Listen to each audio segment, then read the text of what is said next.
Good morning, everybody. It is October 17th. This is an options expiration week. Let's talk energy. Let's start first with something that I already talked to you about in one of the articles yesterday in the Global Trends ETF. There is a lot going on in the world, and one of those things is the geopolitics of energy. I've been talking to you about this since last year sometime, suggesting that the Federal Reserve not only was going to have to deal with inflation and unemployment at some point, but in the meantime, they played a significant role in making the dollar stronger to fight back against the energy war and resource war that is being waged by OPEC and Russia, as well as the supply chain war and trade war that's being waged by China. Now, interestingly, Luke Grumman over at Forest for the Trees finally started talking about that. Earlier this year, he was on the fence about whether the Fed would have a geopolitical role. My standing thesis is that they've always had a geopolitical role. What is the thing that I have told you is the Fed's number one job going back years and years and years, ever since I started my investment letter services and before that with my investment clients? What have I always told you is the Fed's number one job? Don't make Teresa answer again. That's right. Hey, Vince and Rick, get in there. Protect the dollar. That's right. The number one job of the Federal Reserve is to make sure that the dollar remains the world's reserve currency. And they don't have a lot to do there, to be honest. What they really do is they push the dollar up and down depending on what they're trying to achieve. Way back in 2012, I wrote an article about the strength of the dollar beyond the balance sheet. Everybody focuses on the balance sheet, and I've popped this article up a number of times. If you want to read it, just Google strength beyond the balance sheet with my last name. It'll pop up on MarketWatch. The dollar is so strong fundamentally that we've been able to use it to help gentrify the world to an extent. And some of that is turning out to maybe have been a mistake, but we have used the dollar to create wealth around the world. We exported jobs, we exported technology, we exported financial capital. And now certain countries, for their own reasons, are fighting with us: Russia, Saudi Arabia, and China. And ultimately, they are looking for what's good for them. And I've never faulted them for that. However, the reality is this: the dollar is so strong for so many reasons that all the Fed is really doing right now in just barely normalizing interest rates. We are at the very low end of normal historic interest rates right now, the very low end. And the dollar is surging. When President Biden was elected, I told you the dollar was going to go up, that the election marked a bottom in the dollar. I've showed you that chart 1,000 times. And now we are seeing the dollar surge. It has a lot to do with controlling energy prices and also helping to create a reset in asset markets. Stocks are coming down, real estate is coming down. Neither one is undervalued at this point, but housing prices are starting to get more reasonable. And as more supply hits the market over time, that'll probably cause real estate to be choppy for an extended period. We don't have a likely migration to work from home anymore. That's already happened. That's been normalized. Oil and gas prices are going to remain high for a year or two from here. But as American oil and gas come online, especially our natural gas, as the U.S. government cuts deals with Canada and the oil industry to refill the strategic petroleum reserve, you're going to see oil prices come back down at some point. Panic pumping will kick in eventually, and quite possibly certain members of OPEC decide to abandon Saudi Arabia. In the short term, oil and gas stocks are going to do well. In the long term, clean energy is going to crush them. So in this week's article for retirement income options, I talk about that. So going back to Grumman, he basically says some things that I've been telling you, and he finally decides that the Fed is involved in geopolitics. Is it kind of interesting to you? The things that I've been telling you for years, for a decade, I've been saying this, really longer, but a decade published. It's actually like right about now is when I first got published by MarketWatch, actually. probably a month ago. So it just had a 10-year anniversary. Before that, I was writing letters for my clients going back to 2000. And the letter that I wrote them at the end of 1999, Christmas of 1999, was, don't be afraid of Y2K, just be afraid of a wildly overvalued stock market. That proved to be true. We were big time sellers in January of 2000. And that worked out for us. And we started buying back in 2002. Well, a similar thing is happening now.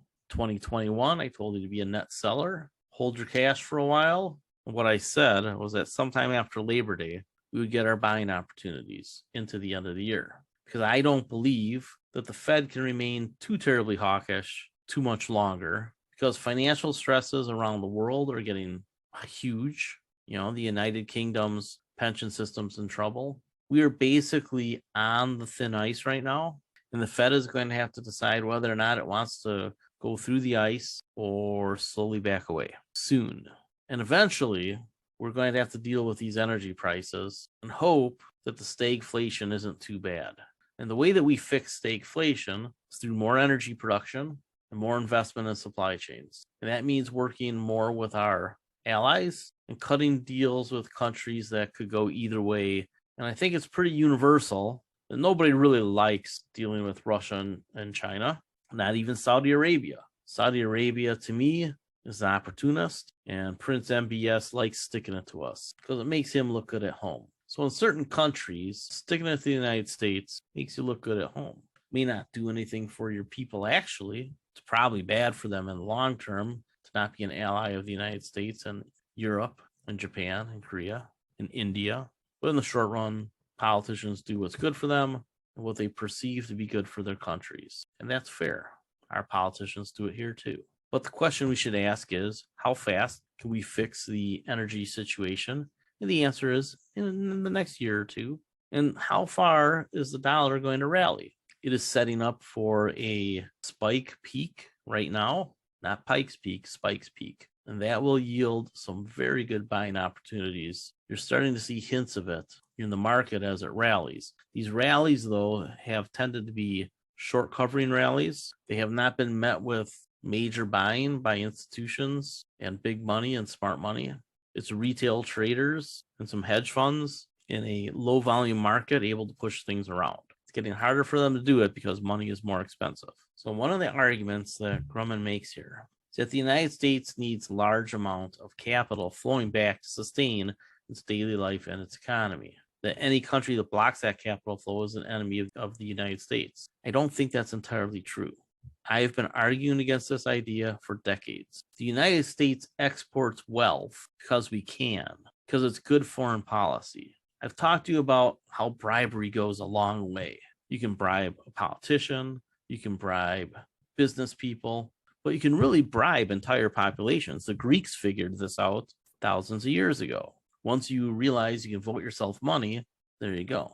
And it's turned out not to really be horrible for democracy. Why? Because there are rational limits, and the rational limits from one country to another are different. Greece itself has got into trouble because it's gone over the lines that are there financially and economically. The United States really is not in any type of financial trouble without raising tax rates. And we've seen it a couple of times back in 1999, 98. We got real close last year. The United States can run balanced budgets with a little bit of economic growth, and we can get that economic growth with some rational immigration policy. It's not that hard. And anybody who runs the numbers looks at this and says, well, if we just tax the marijuana, if we just tax the gambling, if we just tax these things that we pretend should be illegal and regulate them instead and have taxation, just with that alone, we run in a balanced budget. And by the way, what if we have the big corporations pay something instead of nothing because they play a shell game? Well, we did that this year. It's not really going to get to 15%, but it'll be more than zero for some of these companies that throw off billions and billions of dollars on the one side and then claim, well, but we have a tax adjustment that says we don't have to pay tax on it. Peak boomer retirements is going to be the worst part of what the United States sees. That's coming towards the end of the decade. From that point on, as the boomers start to die, and the millennials just keep accumulating wealth, the United States will move in the 2030s to closer and closer to balanced budgets. And in fact, I think we probably are running surpluses in the 2030s. So we are almost near the end of our debt accumulation phase, sometime later this decade, early next decade. Not much different than World War II, just a different timeline. And ultimately, I think it's very easy to see trade bloc of the United States, Canada, and Mexico, which is amazingly resource rich, should be the leading economic bloc in the world. Africa maybe catches us someday, decades and decades from now. India should have a China-like growth period. I mean, it seems to be on its way already. But for all the reasons that I've gone over and over again, the United States is a great place to invest. Right now, I've ignored oil stocks for a while, but I've been pretty heavy in natural gas and clean energy and biofuels and carbon capture. And I've given you 2 oil stocks in the last couple of months to buy. One of them was Occidental Petroleum, because Berkshire Hathaway is taking them over. And we were fairly early to understand this. Berkshire got permission to buy 50% of the company lately. And remember, their options are priced at $59 and change. Their warrants, actually. So we sold Occidental puts a month, 6 weeks ago. Actually, it was the end of September. So that was only 4 weeks ago. We're going to sell more puts on Occidental again. Permian Resources, I talked about in the chat room and mentioned them in an article. Somebody said, well, when should I buy it? And I said, now. What does the chart say? Chart doesn't matter. It's a new company. There was some pushback on that. Whatever. Stock is up 15% in a month. So we'll talk about Permian Resources. Big oil companies, the complex, represented by the Spider Select Energy, which is 40% Exxon and Chevron. It's also a pretty interesting play right now. It is setting up for a breakout. Now, there is always a chance with energy that can break down on events. But here's the one thing to recognize about a lot of these oil companies that survived the collapse. They've been throwing off gobs of cash. And with Saudi Arabia gouging us while they can, they're going to keep throwing off gobs of cash and wiping out debt, especially the companies in the Permian Basin that are Permian Basin focused, and maybe some of the companies that also have some offshore with legacy revenues, revenue that doesn't take much capex. The oil just keeps coming out of the ground, or the gas just keeps coming out of the ground. Incidentally, 2 of these companies are Chevron and Exxon. I've argued that Exxon was saved by Engine Company 1, and I'll stick with that. They were on their way to hell. Engine Company 1 stepped in, basically fixed the company in a year. You should read up on what Engine Company 1 did there, go to their website, and expect a book out at some point, if it's not already out. Engine Company saved Exxon. Now Exxon is focused more and more on where? Texas and Guyana. And they've slashed their exploration around the world. Becoming a very focused company. And what's the thing that they just started to try to get into heavier? Carbon capture. Why? Well, now there's a government bill that supports that. Occidental, Chevron, Exxon, Ametis, all carbon capture plays. New Fortress Energy, another one of our energy stocks. We were buying that one way down, around 20, 25. It's in the 40s right now. They've been doing some jitterbugging lately, had a bit of a pullback off of their high. And it looks to me like they're getting ready to take off like a slingshot. Why? Fast LNG. What's that? We've discussed it before. That is the liquefied natural gas terminals that they can float out to an offshore well, capture the gas and turn it into LNG and put it on a tanker right there in the water. Doesn't have to go to Sabine Pass or one of the other giant LNG terminals on the U.S. coast. It's a very unique technology. If you take a look at their press release page, you're going to be like, oh my gosh, they're getting a lot of contracts. And by the way, they sold off a joint venture asset in Brazil to put them from a junk bond status company to the verge of investment grade, which I told you was going to happen. I told you that they had assets they can sell and that their revenues were growing, that this company would be investment grade one day. That is the nature of companies run by Fortress Capital managers. Wes Edens, Fortress Capital guy. So when we talk about companies, one of the things we look at is management. It's one of the main things I look at, along with assets that aren't properly valued by the market because the market doesn't recognize it yet. It hasn't been in the news enough. Traders haven't turned it into a narrative. So let's take a look at some of these companies. You can read this article at Margin of Safety Investing or Fundamental Trends. Same article, somebody, once again, a newer person asked, what's the difference between fundamental trends and margin of safety investing? Margin of safety investing is retirement income options at fundamental trends. They're the same thing, which means that you get all the growth stocks, all the ETFs. You really get everything except swing trading, which is the rare service here. So if you have margin of safety investing, that means that you have this and this and this. The only thing you don't have is the swing trading and some of the micro caps that we cover over here at Rare. And I don't get too involved with the swing trading. I don't do many swing trades. So if you're not a swing trader, nor desire to be, if you do want to be a swing trader, read the technical books first, and you have to come in understanding. So basically, margin of safety investing is this, which includes global trends and investor ideals, sustainable growth. So energy. I made this statement somewhere else about energy. It's that Prince MBS over in Saudi Arabia, he's a punk, thinks that it's better for him to work with China and Russia than the United States. He can think it, he'd be wrong. And I've been telling you something for over 20 years now. Saudi Arabia was at the heart of 9/11. The reports say it. We don't call out the royal family specifically, but ever since 9/11, the United States has decided to produce a lot more oil and gas. It's not a coincidence. And our relationship with Saudi Arabia has gotten worse and worse because we have deliberately and we have telegraphed that we're not very happy with them. And we have changed our geopolitical behavior towards them.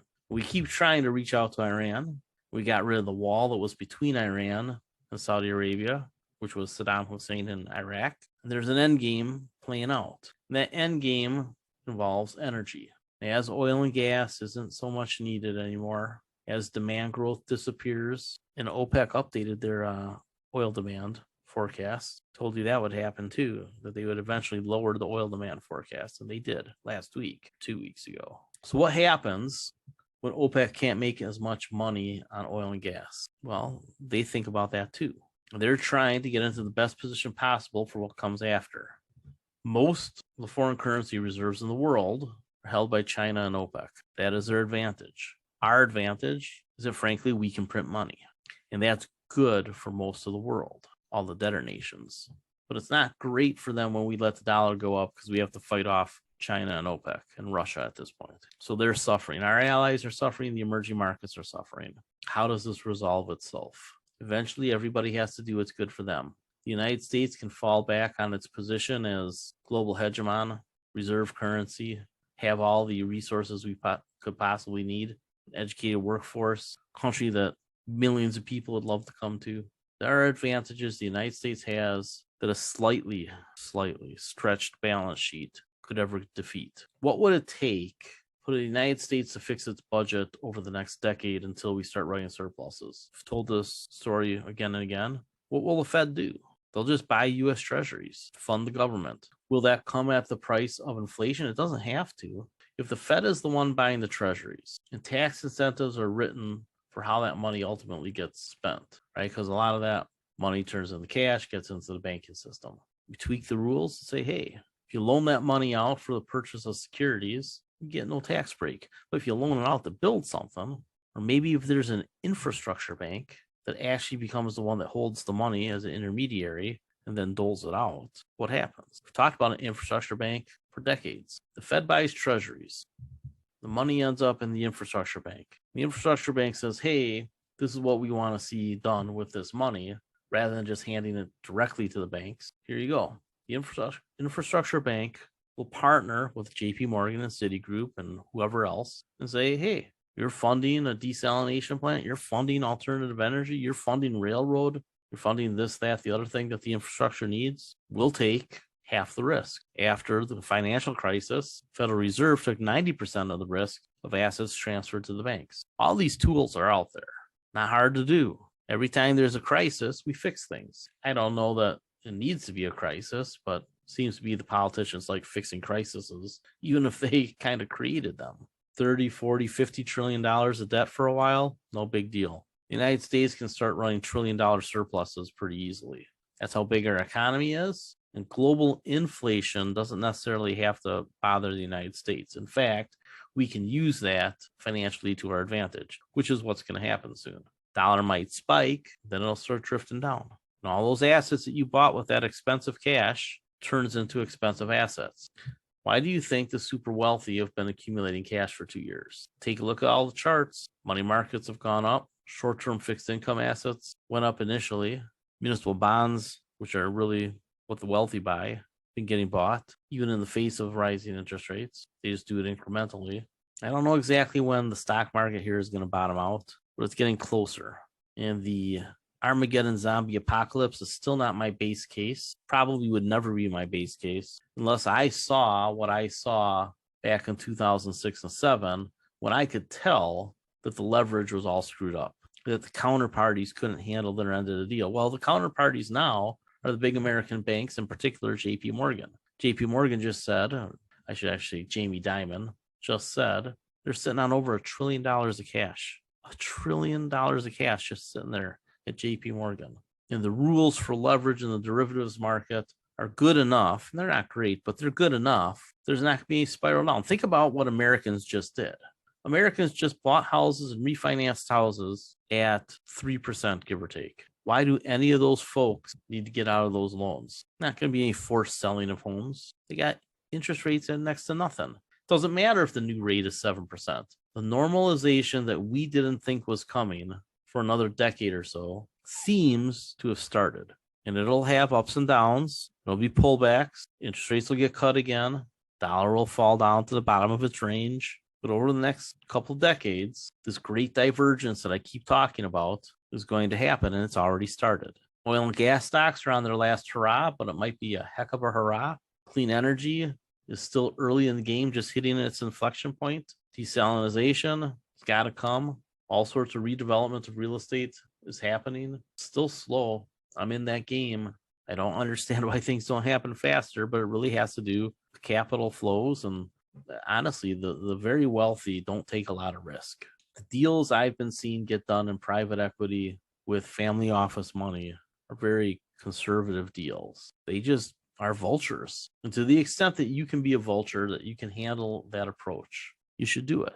Wait for certain things to get very cheap, like the SPACs, and then pick out the ones that are going to survive, or the small caps in general, down 60, 70, 80, 90%. You can find the ones that are going to survive, like we've been working on, make a lot of money. All right, let's finish up with the energy. Oil and gas plays. The safest stock out there is probably Occidental Petroleum. Why? I have no doubt in my mind, and haven't for a while. That's why we sold those puts a while back and bought some shares. Berkshire Hathaway is going to buy this company. They're authorized already for 50% of the shares. And then at that point, it just becomes a tender offer. Their warrants are priced at $59.62, so that acts as a floor on the shares. You can sell the January $60 puts for about $4 right now. That's the price I would shoot for. And it's not just about the oil and gas, it's about the carbon capture. And Occidental has conventional assets. That's what sets them apart. They don't have to frack these assets. They've become very good at injecting carbon into the ground to push oil up. No fracking. Accomplishes two things in one.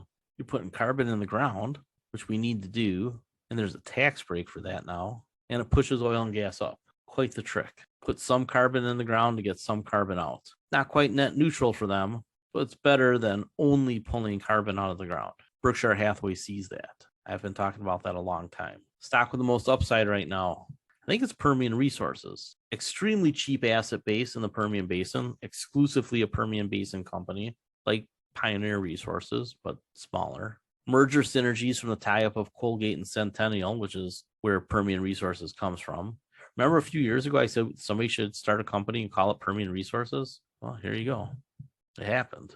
This company acquired a lot of assets out of bankruptcy, and they got Centennial pretty cheap, in my opinion. And that gives this company a lot of scale suddenly, to the point where they're cutting a frac crew, save money. They're going to save about $4.5 billion over the next, I believe it was 5 years, versus what the two companies would have spent together, and yet their revenue will be about the same. They have great rock, right? That's one of the things you look for with oil and gas companies, great rock. Permian Basin is as good as it gets. And they have a low leverage balance sheet, about half the leverage that most companies have. So we bought this first about $1 ago. So if you sell the January $8 puts for $1 or more, you're doing pretty good. And I do think you should have starter positions in Occidental Petroleum or Permian resources on any pullback. I think you get a little pullback just because of the nature of the market right now. So if you can buy Occidental at about 60 and Permian Resources at about 8 and sell these puts, I think you're in pretty good shape.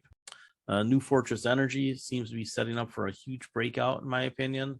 I already told you a bunch about them. Fast LNG, you need to read up on it. It's a big deal. I think New Fortress is about to break out to $100 a share over the next year or two. That's a double.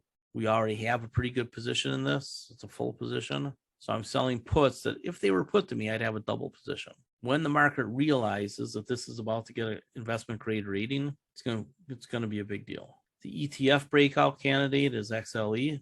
And I don't think it's a forever holding, but it could be a heck of a trade. Shooter has a next intermediate wave long at $77.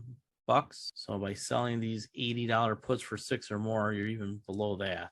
The odds of it falling down into the 60s, it can happen. It can absolutely happen again, but it doesn't seem like it. It seems like you're about to start getting an impulsive wave, if you're thinking in Elliott wave parlance. Again, events happen in energy, so don't go freaking out if all of a sudden you're going to get these puts put to you at 80 minus 6. That's okay.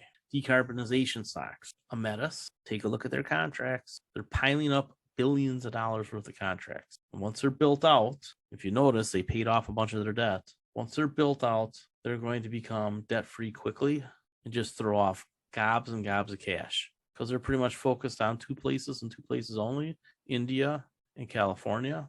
California, they're a big deal. India, they're a big enough deal. Very responsible management. I've interviewed the CEO. You can go online and see that. I think this stock could be a multi-bagger for you. We've already seen it run up to near $20 once since we owned it, and it's going to happen again. But in the very long run, clean energy is going to crush them all. I like the small caps and the mid caps more than I like the large caps. I'm not buying the solar fund right now because some of the big holdings are overvalued, in particular Tesla. But this is a global all cap fund that has what's called modified equal weight. None of the holdings are more than 3%. So you're just getting a really good basket in a favored industry and industries, great secular trend.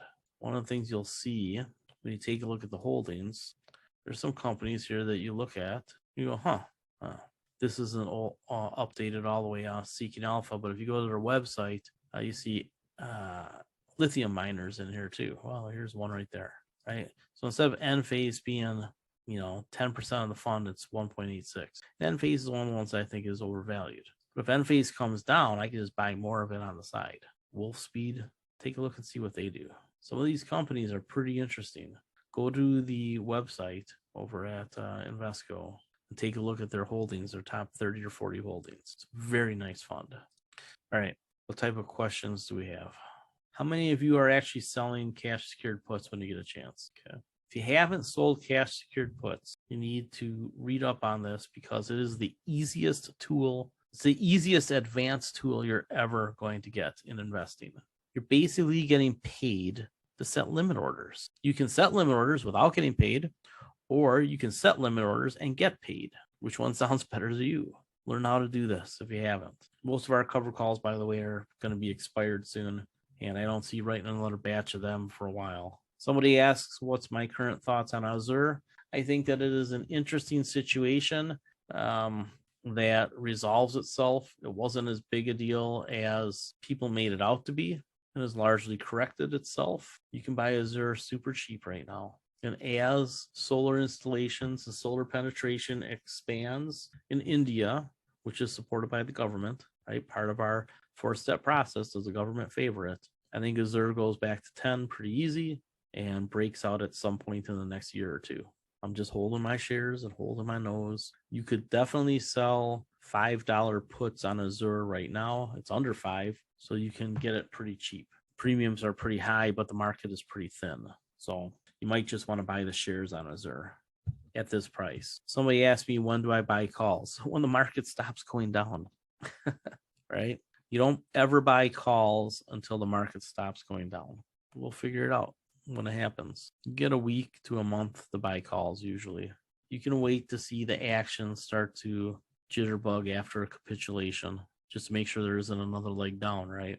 The problem with buying any option is that it has an expiration date that can wipe you out. That's the benefit of selling options, is you're always collecting something.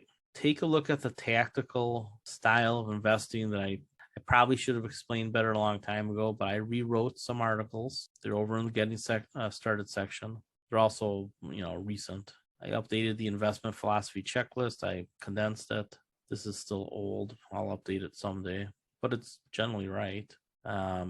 Building your investment portfolio kind of with a slice concept. Other people call it buckets. Some people call it sleeves. But start with this. How much do you want to hold in your core? How much do you want to trade? When I say trade, I'm talking months and quarters, not days and weeks. Days and weeks is swing trading. I'm not doing that. You can, and then you just peel out a slice within the slice. So that's how you start. You manage your risk by raising cash when you need to. Then you just proportionally reduce these or reduce tactical more, right? So I go through this, I break it down real easy. Remember, half of the economy is technology now, but only a quarter of SPY is. That's why SPY lags. So you can pretty easily beat SPY by just having good asset allocation, because SPY is not weighted properly to the economy. Why don't I invest in SPY? This is SPY going back to 2002. This is QQQ. It'll take a rocket scientist to know that 684% return is better than 368. And even including the dot-com crash, QQQ beats SPY by 100%. And that's why SPY is never, ever in my portfolios, and ultimately should be pretty easy to beat. If you only use ETFs, you can beat SPY. And the weekly global trends updates will be more about how to be a little bit more tactical. So every month we get our full global trends ETF report, and then the next 3 weeks we'll get the updates, where trade alerts, things like that, what to look out for. Somebody asks about Nutrien. I think this will be something that we take a look at. I mean, we really did a good job. We bought way back in the, we're buying way back in here. We pretty much sold the peak. I mean, almost to the week, right? I think this comes down and sets a low here in the 60s somewhere, right? Below 75 it'll get. So in the 60s would be my guess. I haven't looked at the chart lately, but I do like it long term. And they're throwing off a lot of cash, and they're going to throw off more and more cash. So I think this could be one that a good dividend investor who's looking for dividends and growth could buy. But I think you need it in the 60s, this area right here. Get a price in the 60s. It could get down into the 50s, but it wouldn't get too far into the 50s. They don't have any financial problems at all. It's just a great company. And you pair it with CF, you basically get the entire fertilizer industry. CF is a smaller dividend, so I'd like to see this one in the 80s before I bought it. But CF and Nutrien together, that's basically the entire fertilizer complex. Great two companies own. We'll see how bad things get. We'll see if we get an Armageddon zombie apocalypse where nobody can afford to buy fertilizer. I don't think that's going to happen, but you never know. All right. I will point out that PBW, where is it? Got down to my bottom fishing price. So I changed what the chart looks at like. Oh, I thought I had it up. I'm sorry. Give me one moment. So this was the bottom fishing price, and we hit it. It's bouncing a little bit. So you should have a position in PBW or sell the puts. This is the Armageddon price down in the 20s. I don't think it gets there. I think it'd be very hard for it to get there. But if we have an end of the world event, right? 1, 2, 3, 4. I don't even know. I don't know what kind of pattern that would be. I mean, it would just have to continue down, I guess. And it could. It could get back into this price zone. So could it get down to the low 20s? It could. I don't think it's likely, but maybe. In any case, you have to start buying the good assets of tomorrow, because you don't know how cheap they're going to get in the short run. And in the long run, it's going to break out to new highs. So, if you have an average price where you buy 40-ish, and I think Shooter's price is 33, and if you get it in the 20s as well, you'll end up with an average price in the 30s. That's still pretty good, given that this probably sets new highs a few years out, several years out. That's why I'm selling puts on it. All right, let's call it a day. I got a friend in surgery. My job to go pick him up or hang out if he gets held over in the hospital. Take care.